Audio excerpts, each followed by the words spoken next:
Hello, everybody, and welcome to today's webinar. We have some incredible panelists that are going to be teaching you Instagram tips and tricks to help your business thrive in the social world.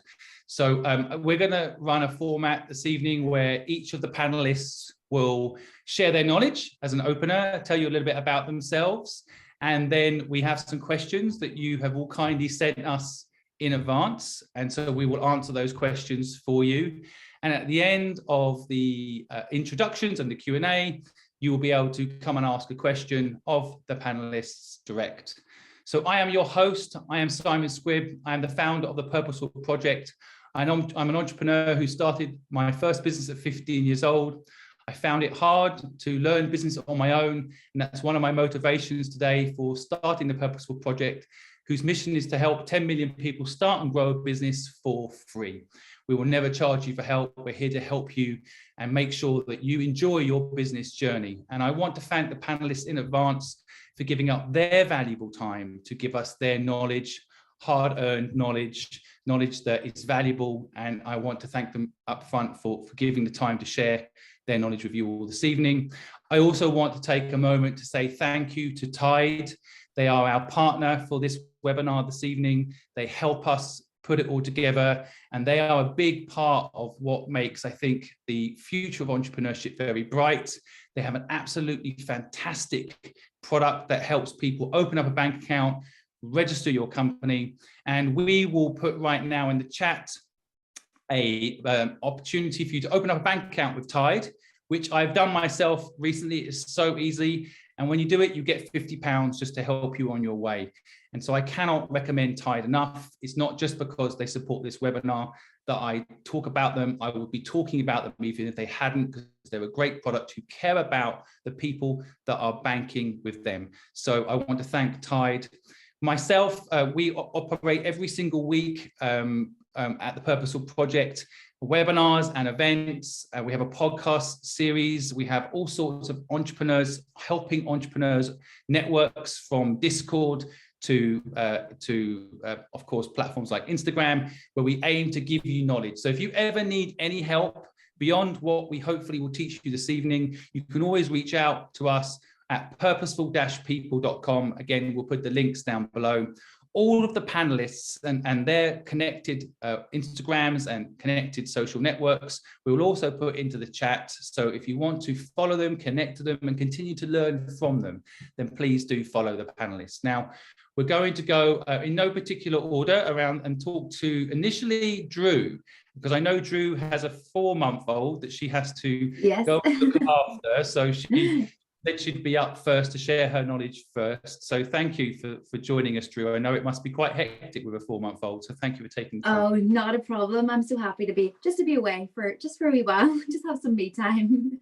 I know what that's like. Well, why don't we start off? Maybe you could share with the audience a little bit about who you are and what you do, and then I've got 3 questions that were sent in for you, which I'll ask you, but maybe we could just start off with a little bit of a download from you. Yeah, okay, no problem. So my name is Clarke. I am the founder of DW Cosmetics and also recently just launched Unaltered.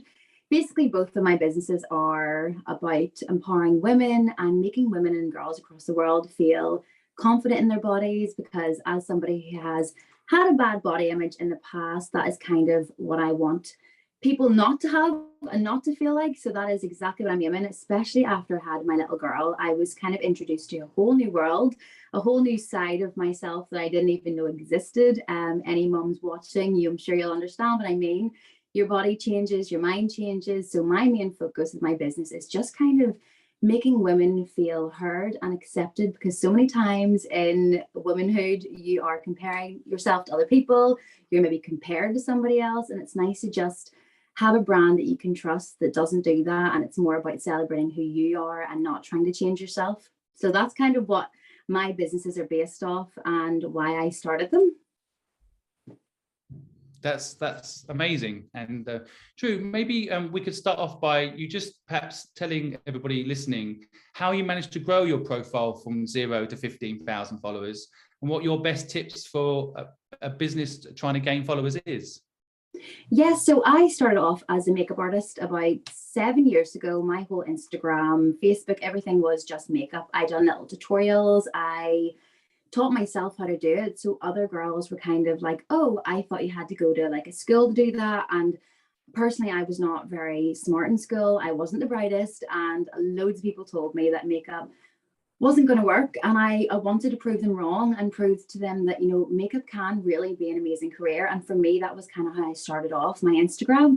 That was how, and to be fair, my makeup side of my life was a very small part of that following, kind of starting to grow. Because I'm not sure if you remember when Instagram started doing stories, I started showing like the behind the scenes of my life, like kind of what went on in my day-to-day like life, to be honest. And that kind of engage the audience a lot more. People were more interested in my life than they were me doing makeup. And then I slowly came away from doing makeup a little bit and was just more interested in showing what I got up to, because it was so nice to be able to relate to other people. So I try and be as transparent as possible, because as everyone knows, Instagram can be just a highlight reel. And for me, I wanted to make a difference. I wanted to show people kind of like the realistic side of life. And that was how I started to rapidly grow. People were interacting with me more and saying that, they understood how I felt and they felt the same. And I started to build this community of people, men and women, who kind of understood where I was coming from. They saw the highs and lows and they related. And even with my business, I will always show, yes, of course, all the orders coming in, I'm packing the orders, but equally, like you said, I have a baby now.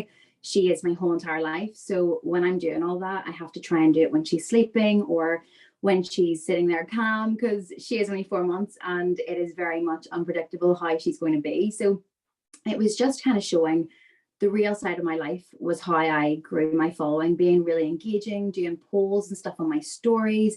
I find, especially when you do like Q&As, stories, and you kind of ask your audience what they want to see more of. I always do that. I'm like, what are you guys interested in seeing from me? And especially with my business, one of my biggest tips for growing your business through Instagram, how I did it anyway, was my audience and my following are my customers. So they are the ones I'm trying to engage with more often. Every single day, without fail, I post one story on either profile, my own or unaltered. So I always post. I never not post. Even if I have 2 minutes in the day, I'll just quickly post something.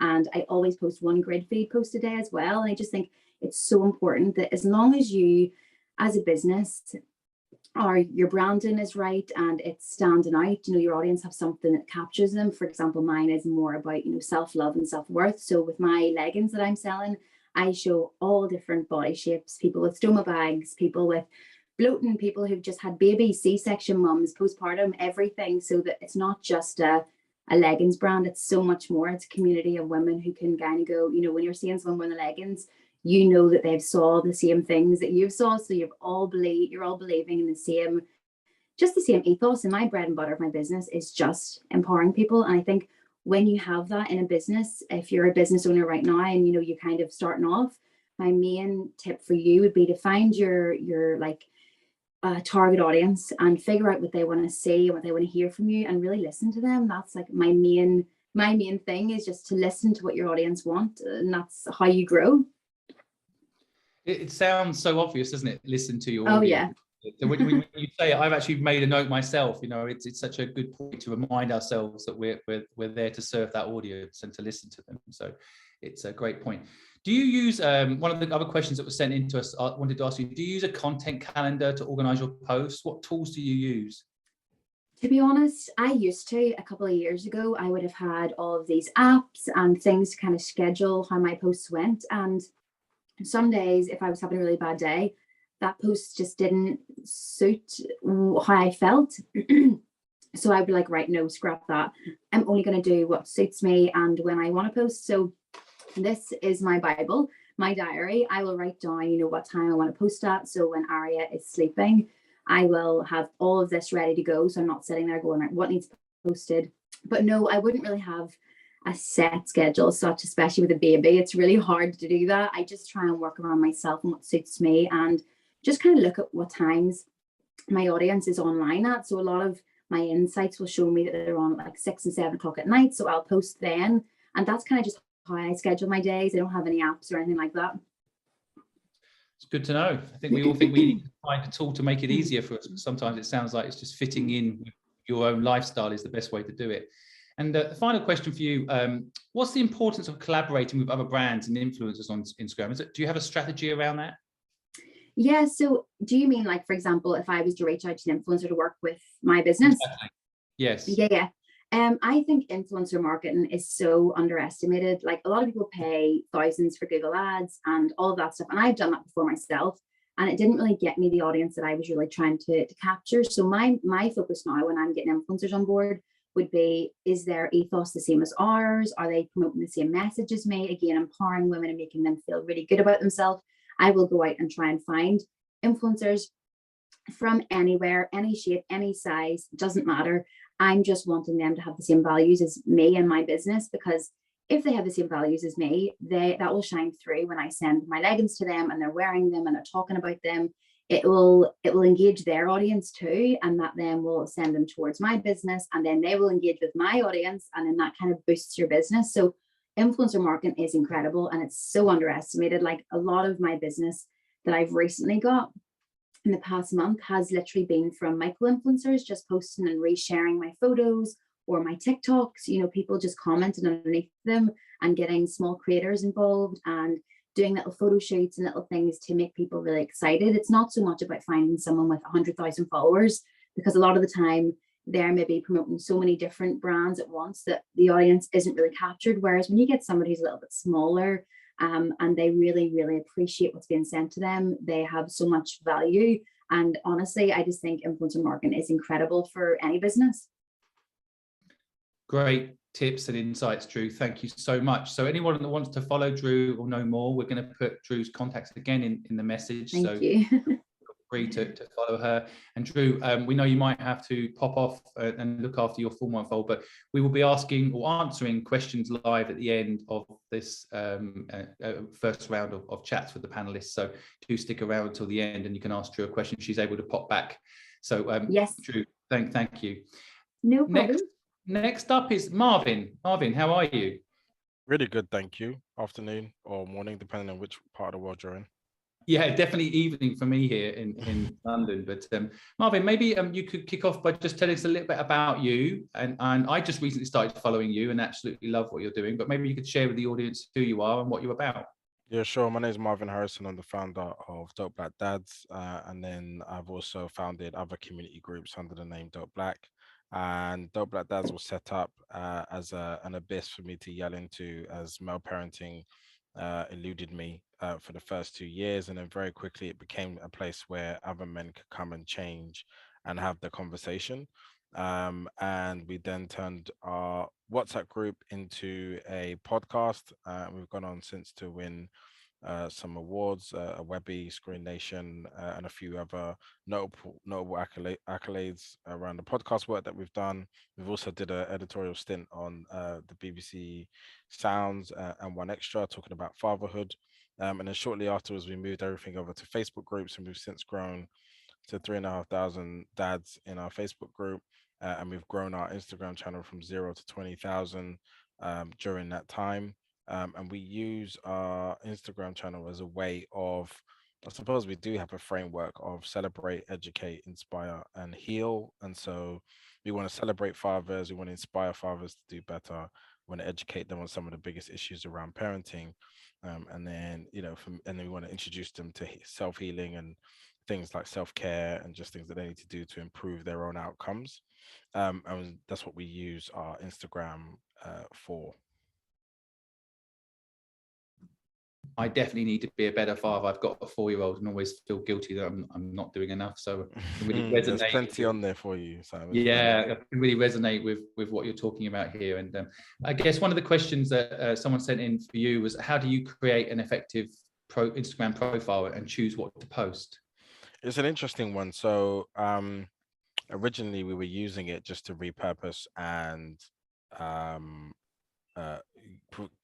post user-generated content of fathers doing incredible things and being cute and families and babies, and we got a lot of engagement on that. But what we quickly realized is that it doesn't, the use and power of just repurposing nice fathers of images of Black fathers was quite limiting. And what we wanted to do is be useful. And we wanted to be able to stand and actually help people. So we started focusing way more on the more educational things that we think are important for dads to read, learn, understand. And we got actually less engagement, but the sentiment that we would get in our DMs, and people calling us out really increased. And so we would get pages of people talking about the challenges that they faced, because we're hitting actually people's hearts rather than just like lots of sort of mindless amazing pictures of Black men doing stuff. So we, it's been a bit of a long journey, but I think, the integrity of what we do is about helping people more than just having a giant page of just like cute stuff. And we realize that people, when they do come to us, they really need our help, and we become really useful. Yeah, I think it relates back a little bit to what Drew was saying as well. It's not about the size of the following, it's about the engagement and being, as you say, useful. I think that's really useful insight, for especially people always think it's about getting big numbers, and somehow that proves that your page is working. But what you're talking about there is the engagement versus necessarily the size of the Instagram following. It's also just very difficult because there's also the balance of economies of scale, and you're working with partners and they want big.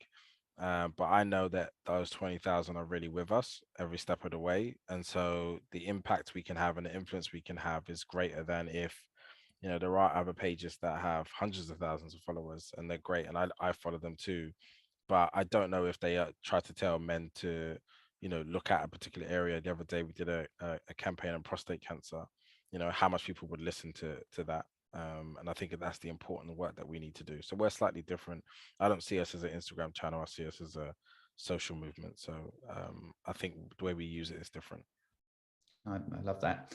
And do you is there any particular strategy you have on like reels versus image posts? Is there any particular thing that you follow there strategy wise? Yeah, we've seen feed posts are being suppressed, especially feed video, and reels are being a lot much more amplified. Stories are vital because most people review stories on an ongoing basis, and then that pushes that content into your feed. So we prioritize reels first, stories seconds, feed third. I'm very aware that if it is video, it has to be a reel. So a lot of it is just about editing content sizes and knowing. So we have to make sure we can template different types of content. That means that we can post it quickly, because I think a large part of it is when you have something that's urgent, it's not laborious to make it and make it appropriate for the platform that is needed. And we always try to use as many native tools as possible on the platform, because I think it also helps to amplify the content to audiences. Yeah, and by native tools, you mean like editing the reels inside the app, that type of thing, right? Yeah, but also like stickers and different features, questions, polls, all of those elements also add a significant amount of value. I think it also makes it, I think there's a habit of wanting to post once everywhere, and I think that doesn't work. And you've got to take your time and post bespokely for every single platform that you have. And they do encourage it with like posting on stories to Facebook and Instagram at the same time. But I realized that when you do that, the engagement just isn't as good. So it's best just to focus on the platform you're speaking to. And finally, is there any particular time of day that works, do you think? Is there any way you figure that out? Yeah, we normally do 9 and 7:30 GMT. And then because of our pages have audiences in South Africa and the US, we try to adjust that for those times also. We probably post two, 3 times a day, but we then, I think our goal is to increase the frequency. There are some pages I know that post every 2 hours, but because of our focus on quality, that probably won't be possible. But we do want to post more often, and we do want to make sure when people wake up and do that morning look online, we're there, and then after work, we're there as well. I'm making notes. I have to quickly rush to unmute because I'm actually writing that down. Yeah, it's good. Great stuff. No, I think so. Yeah, that's fantastic, Marvyn. We're going to have questions at the end from the audience. So please don't go anywhere and hang out with us. And we've got questions coming in on the feed. I can see already. So we'll come back to you. But that's such great downloads. Thank you so much. And next up is Kaylin. Would you mind unmiking and telling everyone a little bit about yourself and what you know? Yeah, so hi everybody. My name is Kaylin Ann, and I'm the founder of Girl Talk Agency, which is a social media agency where I work with faith-based businesses on basically expanding their brand awareness on social media. And then I'm also the founder of the Girl Talk with Kay podcast, where I interview women entrepreneurs and just like faith entrepreneurs on how to really advance as a faith entrepreneur. So. Yes. Love that. So Kaylin, I wondered what are the 3 ways for a business to boost its engagement on Instagram in your view? Yeah, so I would say really like just keep it simple. So making sure that you're like commenting back to those who are commenting on your photo. And I think a lot of times people would like to like, no, I want to wait till I get as many comments and then I'll respond. But actually Instagram, they see that you wait. And so you have to be consistent and you have to be urgent when it comes to people doing any type of engagement on your content. So I would just say making sure that you're commenting back as soon as possible on your on your photos. Another way I would say too is, creating video. That's like the main thing, right? So reels, that's the thing, right? Creating reels as much as possible and not even having to like making sure that it looks pretty, but just putting it together in a way where you're telling a story, I feel like will do you better rather than trying to wait and making sure that it's being perfect. I think that's the thing too. People notice when it's so perfect or it's not natural and it's not authentic, people can see that and your audience can see that. So I would just say making sure that you're, you have that video feed. So making reels, commenting, and then also too, I said to post your audience. Post when your audience is online, right? So it wouldn't be smart of me. I'm in the US in Dallas, Texas. So it wouldn't be smart of me to post at 3:00 in the morning, right here, if my audience here, or if majority of my audience is in Texas. So I need to make sure that whoever is following me, that I want to make sure that I am present on social. That means that I'm, in my stories, I am posting content the times that they're on. I'm seeing a bit of a theme around everyone that knows what they're doing on Instagram. They work within your time zone is a good example of that. So yeah, good reminder. I know you help a lot of clients get leads. How do you do that? What's the lead strategy? So for me, I do marketing and social media. So basically, I'll kind of help create my clients' marketing plan and also their social media plan. So for me, that's organic content and paid content. And so for those who don't have a big budget, so the organic content, making sure that you are communicating with your audience, telling them exactly what you're selling, if you're selling something, and then just being present and being consistent, right? So a lot of times, again, like I said, people think it has to be perfect for people to follow you, for people to respond or to grow your social media, but that's not true. It was back in the day, but now people want to see authentic. They don't want to see pictures with filters on it. They don't want to see all that. They want to see you. They want to see the behind the scenes of what you're doing, your life, and all those different things. So I just really tell my customers, be yourself, right? Don't be afraid to do you, right? Don't be afraid to do something different than everybody else is doing, because you're going to stand out, and then your audience knows that is you, and then they're going to be able to trust you. So then now they see who you are, that you have value and that you have purpose. Now they're going to trust you with your business. So I just always tell my clients to make sure that you are creating content about you, about your mission, and mix it up too with the sales as well. It's a nice trend to see, actually, that it's not just about a nice picture anymore, and there's an evolution, and that's actually a really good thing, I think, where, as you say, people share their authenticity. So that's really amazing. I guess, do you, I know you talk in some of your content about building communities. Is there anything in particular you think around building communities that you can share? Yeah, honestly, I would say if you don't have a business yet, like start building that community. I feel like a lot of people think they have to have the business down packed before you start creating the buzz and the awareness around your business. But I would say to do it in reverse, creating that content or creating that community on Facebook, on Instagram. And literally that just means responding to people, right? Like commenting back on their stuff and also taking initiative to like their pictures, comment on their photos, right? And just build that that likableness too, right? And so it makes it feel, people want to feel like liked, and they want to, they want to feel like what they're doing is good enough. And when someone is shouting you out or someone commenting on their photo, it's like, oh, thanks. Like, I didn't, that could make somebody's day, right? If you, encourage them. So that's what I like to tell like my clients, and even too with even building my brand with my podcast too, and with my clients is like, most of my customers and most of the people that I've interact with is people that have found me because of how I interact with everybody, right? I want to make sure that I am empowering everybody. I want to make sure that I am speaking my truth and being myself 100%. And it's almost funny because my audience knows when I'm outside of that box, right? That you can tell like you're not operating in your zone of genius, right? So I would just say making sure that you build that trust with your followers, and DM them, and you don't have to want something, you don't have to sell something. Just creating that conversation right now will be great, because when you do launch your product, when you do have that business, they're going to remember you. Totally right.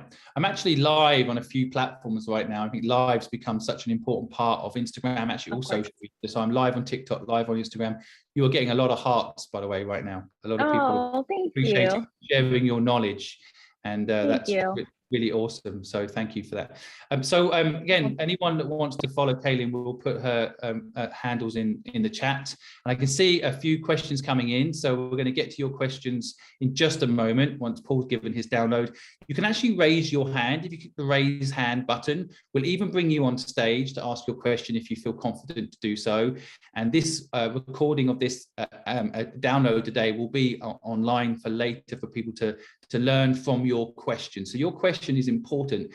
I'm sure your question is a question a lot of people will have. So feel free to raise your hand now, and we can bring you up on stage. You can ask these experts some questions, and after Paul, we will do that. So Paul, welcome to the stage. Perhaps again, tell the audience a little bit about yourself, and let us know what you know. Thank you so much. Thanks for having me. I'm Paul Otote, so I'm the co-founder of Herby, and our mission is to help just create a world that utilizes powerful plants for daily personalized needs. So that's performance, that's period pain, unlocking nature's true power.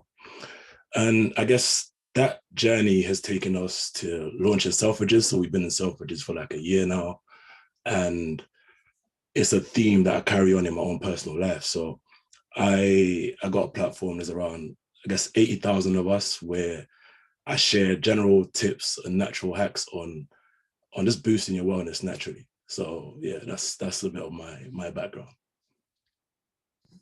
I really love it. So maybe you could share a little bit about how you've managed to grow your following and what your strategy's been around that. So for me, it's always been about value, right? Giving value consistent to people. So I guess for me, with the conversations that I have behind the scenes, you kind of know what people want, right? So when you're speaking about your brand, what kind of questions do people ask you offline? Translating those sort of questions offline, online, and giving value to people, consistent value, just allows people to buy into you and what you do. So that's a theme that I think I've been on social media now for 8 years, from YouTube, Instagram, and my main thing has always been about giving value, just learning myself and then using what I learned to help educate people. And off the back of that, I've been able to grow like my email list. I've been able to grow my YouTube page, my social media platform. Even I've written a couple of books off the back of that. I've been able to sell, I think, over 15,000 books. So giving value, you know, it does a couple of things for you. For one, it also helps you be seen as like an expert in your space. So when somebody has or wants to speak about this topic that you speak about all the time, who do they think of? You, because you're consistently giving value to people, and it just builds up trust with your audience. So that's how I've grown it.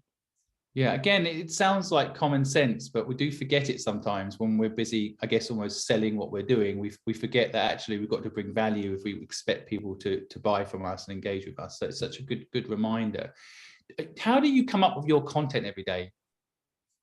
Yeah, I mean, it goes back to a similar thing, right? So what sort of questions, like if I was starting from scratch, what sort of conversation do I have in real life, right? What do people call me for in terms of my own personal expertise? Translating that to content. And then once you start, I guess, building a little bit of content, let's say it's a month or two, I now go back to the data. So there's something I use quite a lot, which is Instagram Insights. I'll go back to Instagram Insights, for example, and I'll check, okay, in my Instagram Insights, which post had the best reach? Which post had the best clicks? Which post had the best favorites or saves? And off the back of that, I will know what style of content that my consumer wants to see and replicate. So I'm a bit of a fan of, if something is working, do it more, because for one, that might mean that that's on trend at the moment. So once you start finding out things that work with the insights, you replicate and post more.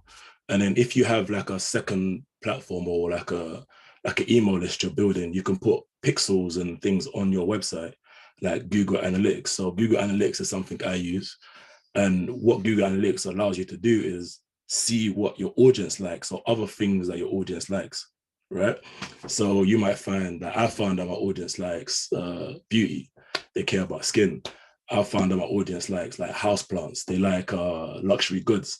So other things that's in line with the lifestyle that I'm adding value to, I might speak on. So I might speak on, let's say if I'm talking about herbs, I might talk about herbs for skin or the importance of the liver.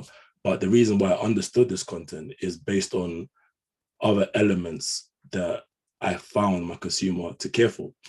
And another key thing is, right, it's speaking to your audience. So I read every comment. I try to reply to every comment.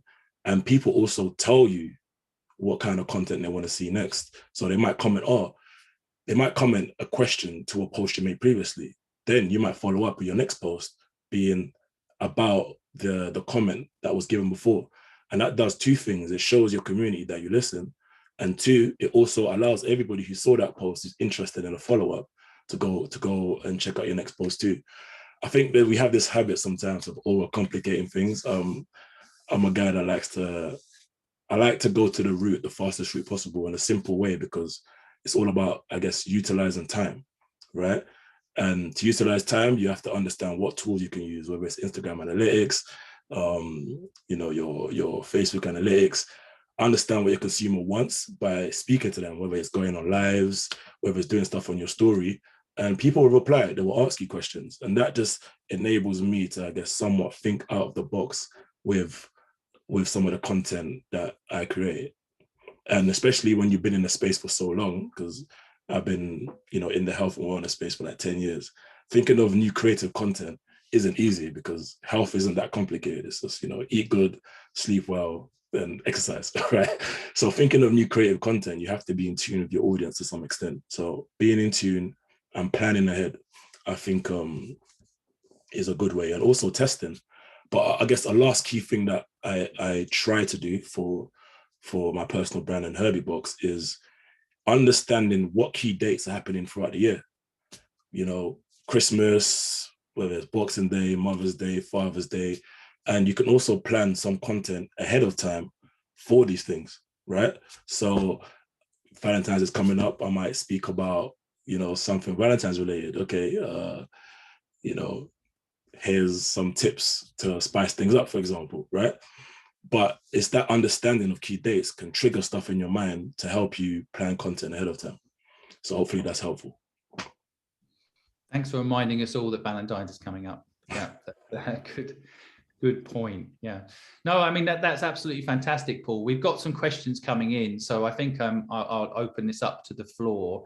And again, for anybody that wants to or feels confident enough, we've got a couple of hundred people on here. You know, there must be people confident enough to come up on stage and ask a question. You can hit the raise hand button, and we will bring you up on stage if you feel confident. And so, but I can see the questions coming in the Q&A section, so we will also answer those now. Just before we do that, I just want to sum up what I've noted from each of our experts today. So Drew said, just show your life, your day-to-day life. I think that's such a good tip. Be transparent. I feel that's also so useful to remind ourselves and maybe leverage just, you know, being authentic. Build a community. Ask your audience more often what they want. And you don't need to use the tools. You can be manual. I know everyone thinks that the tools will save them time, but maybe they also mean that things go out at the wrong time. And partnerships are really key, especially micro influencers. And I've had personal experience. I've invested in quite a lot of businesses, and a business I invested in recently worked with micro influencers, and it was hugely successful. And previously they'd worked with influencers who had millions of followers, and it wasn't as successful as the micro influencer campaign. So definitely that bit of advice from Drew really resonated with me. I think Marvyn was sharing about like be useful. You know, be educational focused, which again is I feel so true. Reels are amplified right now. You're hearing that a lot, but maybe we just need to remind ourselves. Sometimes just posting a picture is a little easier than coming up with a good reel. But I see it too. The reels are getting definitely getting pushed more right now on Instagram. Use the native tools. So be that the questions or the polls. The stickers, or even editing the actual video inside the app will make Instagram feel that it's been made natively. And post in your time zone. Sounds so obvious, doesn't it? But wherever you're trying to target, just make sure you're engaging with the audience that you want to engage with. And so, and Kaylin said so many great things, and she said engage with the comments. As quickly as possible. You don't need to let all the comments build up and then engage. It's good to consistently engage on the comments front. I actually have made that mistake myself, so I made a note of that one for myself. I often go in, reply to the comments and go away again. And so, but having that consistent, regular engagement instead of that one-off, I have seen that actually. Now I think about it in my own analytics, and so it resonates with me that that's such a good piece of advice. Build a community, not a following. I think is another great tip from Kaylin. Be consistent. Create videos that tell a story. Totally makes sense. Again, she also said be authentic. So there's a theme there, isn't there? I think growing in social media in general, and you know, that organic versus paid mix can be a good way if you're looking to get leads from it to leverage both ways of reaching out to your audience. And then Paul, again, loads of great insights from him. Again, some of it sometimes sounds obvious, but great to write down. Give value. And what Paul said that I think just adding to give value is like online and offline. You know, I think that's such a cool point. You know, sometimes we think we can do it all online, but there is ways that we can bring value offline and bring connection and support. I personally use voice clips, for example, in the DMs, and have a human connection with people beyond just typing things and show that it's really me. Some people don't believe it's really me there. So I use the voice clips in the Messenger DM to say, hey, got your question, this is what I think, you know. And then that, in my mind, is kind of an offline approach. And don't overcomplicate things. I think we all do overthink our posts, right? So Paul's just highlighting that, totally agree. Review your analytics. There's some great tools within the system. A lot of people don't use them. I still think I've got the new iPhone 13. I don't know how to use 90% of that phone, but learning to use the tools we've got and plan ahead, and don't forget it's Valentine's Day coming up. So all really useful. So now we're going to take questions. So again, please raise your hands. I think we've got one guest come up on stage. Gwyneth, are you there? Would you like to unmic and ask the panelist a question? Yes. Hi, Simon. Hello, Simon. Can you hear me? Yes, we can. Thank you very much. Okay, thank you, Simon, for this program. This meeting has been very helpful to me. The panelists have been great. They've been awesome, great advice out there. So my question is, when you're starting out a business, what advice do they have for us concerning starting out a business and then opening a new Instagram page? How do you build your followers? How do you keep up with them? Sometimes, when you start a business, most people don't respond initially. So how do you get them to respond? How do you put your content out there? Supposing you have 2 followers, what kind of content do you put out when you're starting out? And then how do you build up? So that's my question. And I'm Queen from Nigeria. I'm from Nigeria, joining from Nigeria. So yeah.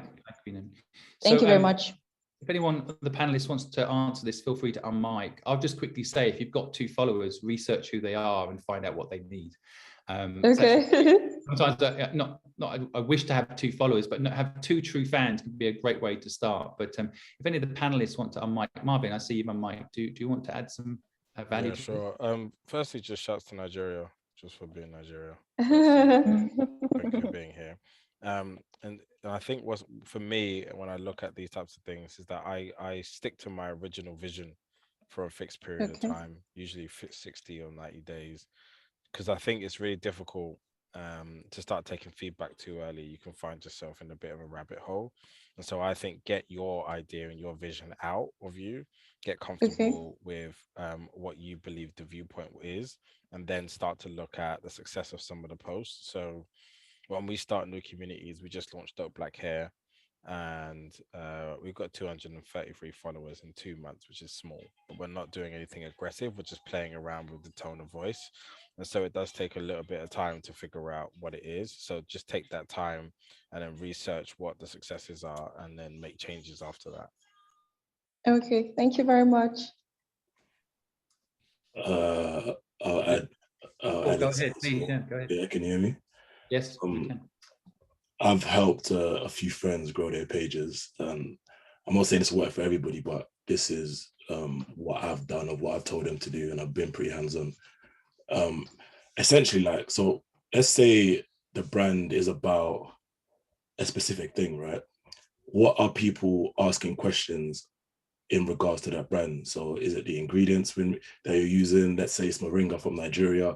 You might provide a lot of education. So what I've done for them is, helped them create just value. So it might be 15 posts that are incredibly full of value, right? And then after that, and this requires a little bit of a budget, just putting like £5 per day on your most successful post and boosting it. And what that does, it just kind of expands the reach of that post. And with each of these pages, because if somebody sees the value in that one post that they see as an ad, they will come to your page and look around, and especially if the audience is relevant. And if you've got about 15 posts and each of them are of value, right? I don't use value a lot. They'll stick around, they'll buy into your brand. And these are it's not like fake followers. These are relevant people to your audience, especially if you're diving into, their interest, because you can do that whilst you boost the post. So one of the pages got to 3K in 4 months, and they sell watches, and they've sold a lot of watches. So that's what I would do if I was starting the same formula I've done with a couple friends for different pages. But it takes quite a bit of time to actually create content that's relevant. And it might feel that you're getting 1 like, you're getting 2 likes, that's nothing. But when you get 1 like, that's one person who's a human being. So one person who's a human being can tell 5 of their friends. So I take the numbers as actual people, and that makes you feel better, even though you're starting small. With a community of 100 people, you can still make good income. So that's, I guess, the formula that I would use if I was starting again and trying to grow a page. Hopefully that's helpful. It is helpful. Thank you very much. You're welcome. And so I think we have someone else come on stage, but I'm so sorry, I don't see, it just says speaker. I don't see a name. Is it Jasper Sahota? Is it myself? Yes, I think so. Oh, yes. perfect. Just says speaker. I'm so sorry, I don't know your name. It's Jasper Sahota. Oh, hi there. Do you have a question for the panel? Yes, I do. So I'm very new to Instagram, probably about 4 or 5 years, grown organically. And I was just looking through my feed and thinking about all the posts I've done previously. Do you go back and delete them, or do you just keep building up? Because I've probably got like a 1,200 posts, I think, or something, which is that too much? I do. I saw Kaylin notes. I don't want to judge, but like I do, and I curate and clip often because not many people go back down the feed and look at it, but for me, it may be just a preference of mine that I like to look at the most succinct and best content that we have. Also, design styles usually evolve over a period of time, and so it's good just to every now and again have a bit of a refresher. And what's great about Instagram now, it has an archive feature, so you can archive rather than necessarily delete. So if you ever feel it comes of use again, you can repurpose that content later on down the line. So do you do that every like quarter or so, or would you go back and like do a year's worth? No, I would never get that far down. I think quarterly is a good marker, but I think you got to look at timeframes for you, and usually it depends on your frequency of post and how much change you've had in that time frame. There's no point culling if you're posting once a week, and then you're trying to then cull a quarter's worth. It's just not really worth it. But if you're doing daily, 2 times a day, 3 times a day, and you're playing around with, feed and captions, after a while you realize there's an inconsistency of styles that may occur. So then I normally do a color or an editing where possible, and then represent the content down the line. Okay, thank you. I hope you found those answers useful and today's webinar useful. Yeah, absolutely. I think it's fantastic. I'm taking down loads of notes. So I appreciate that. Thank you very much. Oh, Caleb, sorry, go on. You go ahead. Yeah, I wanted to say something. So personally, I have I would archive a lot of posts that don't relate to my current content. But I would say, as like you're building a business, if you don't have the history or if you don't have the content, I would say to just let it stay. But if it doesn't like correlate with your mission right now and your vision right now, then I would definitely say archive it. But sometimes it's good to just have that history there so people can see like where you came from. They can kind of see your story too, in a sense. So that's the only reason why I would say to kind of keep it if it's related to your mission right now. That's a really good point, actually, because I've got a personal account and a business account. So I should do for both. Yeah, that makes sense. Thank you so much, Kaylin. No problem. We have a lot of questions coming in now, even on my TikTok. I've got so many questions coming in as well. But Diego, you're up on stage next. What question do you have for the panelists? Can you hear us? Is that a technical problem? We can lip read, I think. Let's try. Yeah. Okay, sorry. So my question is, I go a business in West London. I go an ice cream shop. We talked before. So basically, some people, for what you say is we have to make it personal, but then other people telling me you shouldn't make it personal with your business. So it's a bit confusing because like sometimes I don't know if I should get more involved into the posts and all the stuff and showing me making the stuff and talking to people, or I should just keep it playing with what the business is or not, So it's some people tell me you should, other people tell me you shouldn't. So it's a bit confusing. So you guys obviously know better. So would you recommend me and my basically partners to be more engaged within the post, like talking in the post and all that stuff, or?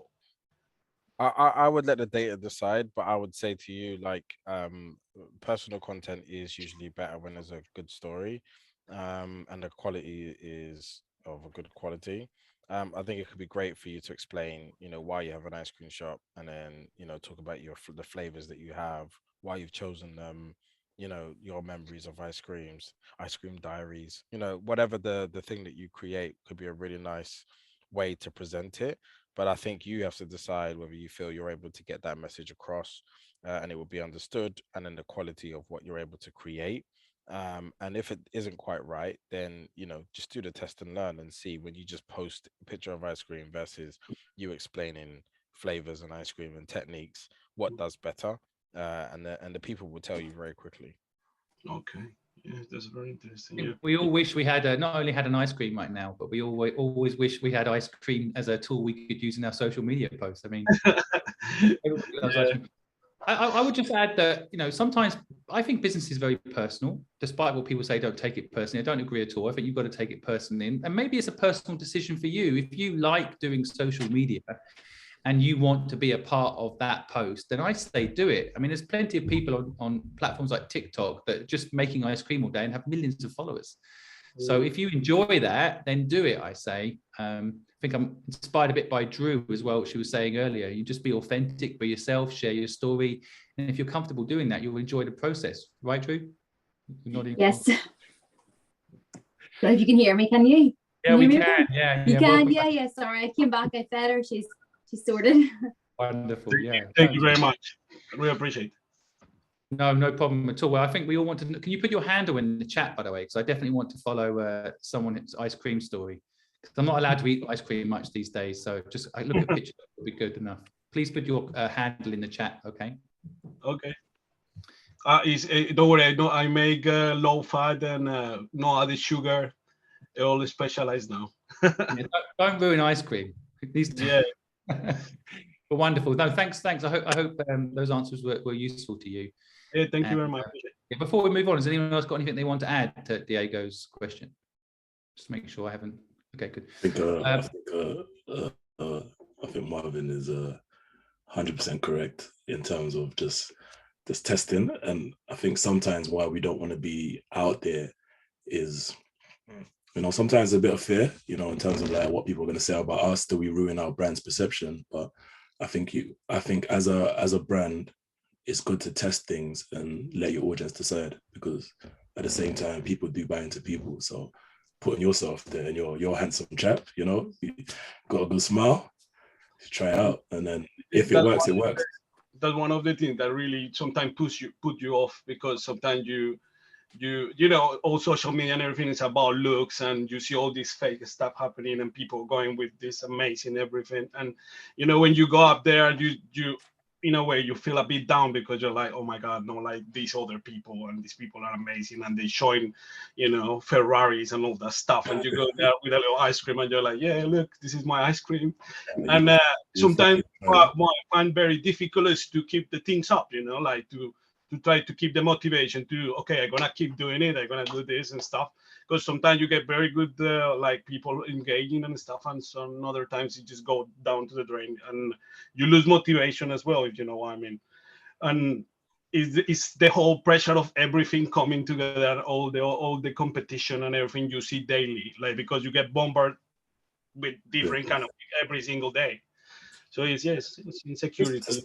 Yeah, I'll second that. I'll just say, yeah, just test it out and try it, see how it goes. And, you know, one thing that nobody has against, or no one can compete with us on, is being ourselves. You know, there's no other brand that could do that as good as you. So yeah. At a point you'll find a tribe. Like when I started my social media journey, if you watch my old videos, they were terrible, but it makes you grow as a person and people buy into you after a while. So I'll end on that. Good luck. Thank you. I tell you, Diego, I'm pretty certain you've got a real nice way about you, very authentic. And I think that is the way true social media is going, where you're really socializing with people. You be yourself, Diego, and I think you'll have a lot of people that will love you for being you. I have a feeling. So thank you. Don't worry, no one cares about the Ferraris. We care about ice cream. Definitely. Stephanie, would you like to unmic and perhaps ask a question of the panelists? Yes, can you hear me okay? We can. All right, good morning, evening, afternoon to everyone. I'm calling from California. My question, I already typed it in, was directed more to Kaylin, but anybody is more than welcome to answer. I just mentioned, you know, I'm a third generation minority small business owner. My family the original business is restaurant, but my business is more so in education consulting and then small business development.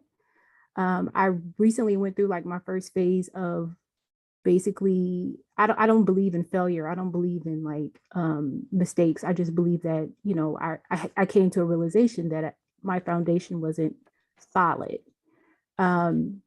Moving forward, I'm rebuilding, and I really want to convey God first, and my business being faith-based. And so I want my potential customers and our clients to not necessarily have the same belief, but to know that that's going to be a part of my model.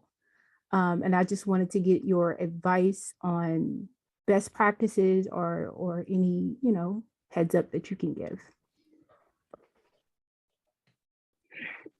I would just say, Stephanie, to really just make sure your mission and your vision and your purpose is aligned with like what you want, and not to compromise it based off of money and business. And so I don't believe that you have to say who you stand for.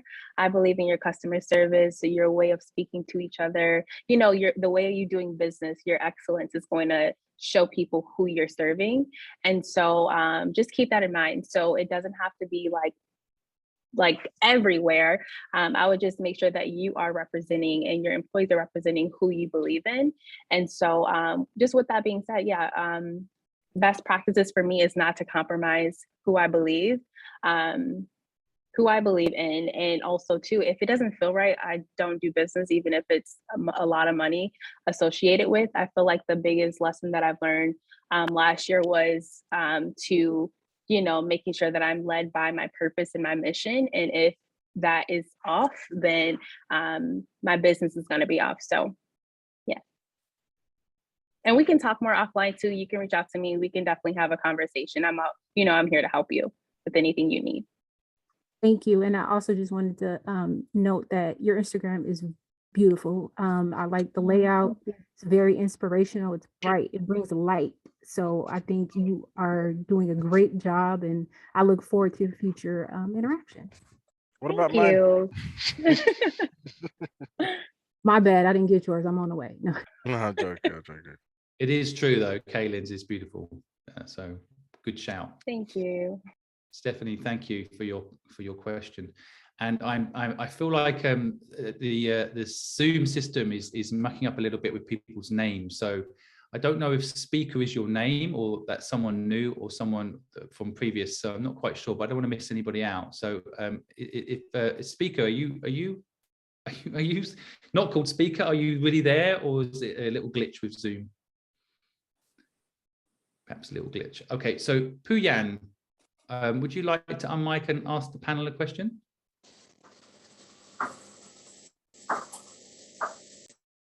Maybe not. Okay, well, we've done really well not to have any syncing out or anything go wrong with this webinar. So I'm going to say thank you for that, and just assume at the end we're always going to have a little something, but just double check. So Puyan, can you hear us? Can you unmic? Do you have a question? Speaker, are you there? Hi, good evening. I think I have a problem with my microphone. That's the reason I couldn't speak. You guys cannot hear. So yeah, my name didn't show up on the webinar. My name is Jessica. So I come interested to this webinar because I would like to improve my business. How I have three, not just one. I have three business run.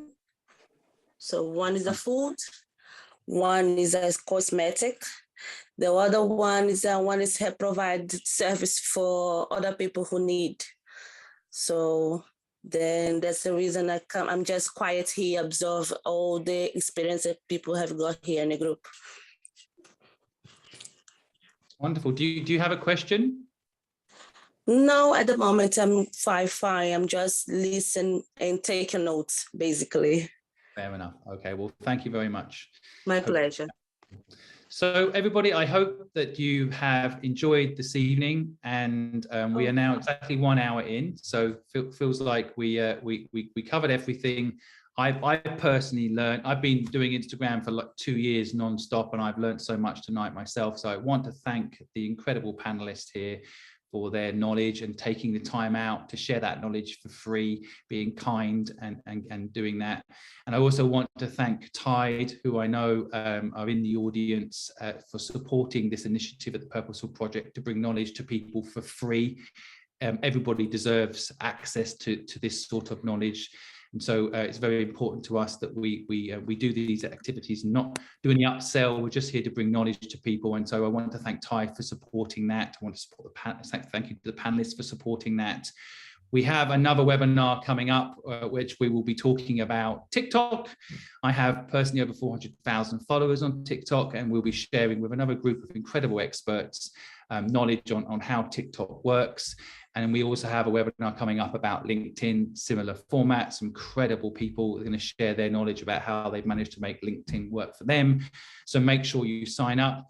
Finally, just want to say that Tide are very kindly giving £50 to anyone that signs up for an account.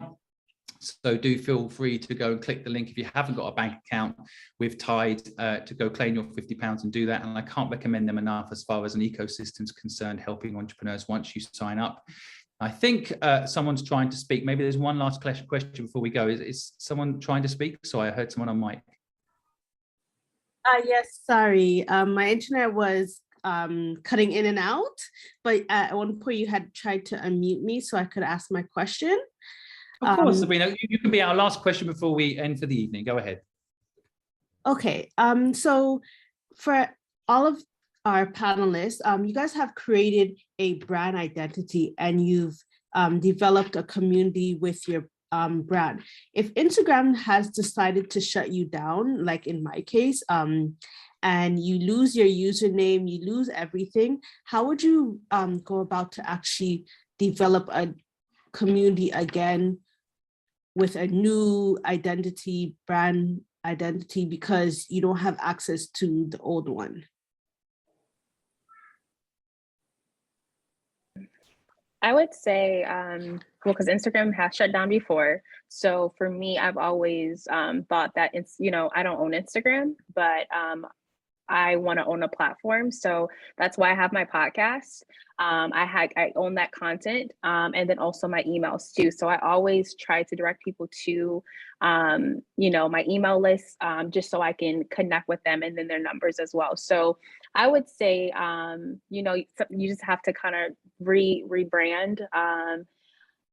Yeah, you're just gonna have to kind of rebrand. And I would also connect with somebody who can kind of help you get a head start with that. So, if that's a consultation that you can kind of book with someone to kind of get you in a space to creating the same content, and also to just kind of being aggressive with basically restarting over again, I would definitely suggest that.